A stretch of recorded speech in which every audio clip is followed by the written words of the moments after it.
संतोष भैयाच्या त्या लेकीच्या चेहऱ्याकडे बघा. इथं भाषणे ठोकायला नाही आलो आपण. त्या लेकराला दारात बाप दिसत नाही. त्या लेकराने बापाचं छत्र हरवलंय. तिला जर दुःख आलं तर तिच्या पाठीवरून कोणी हात फिरायचा. तिच्या तोंडावरून हात फिरवणारा सोन्यासारखा बाप गेला. तुमचे आमचे भाषण होत राहतील. तुम्हाला या कुटुंबाच्या पाठीशी राज्यातून उभा राहावं लागेल. आणि राज्यभर हे लोन आंदोलनाचं पसरलं पाहिजे. प्रत्येक जिल्ह्यात तयारी करा.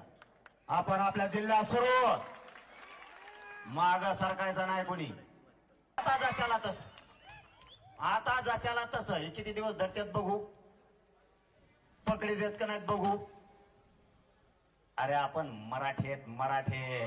पाणीच पाजायचं यांना, सोडायचं नाही. आता यांना आता पाणी पाजायचं.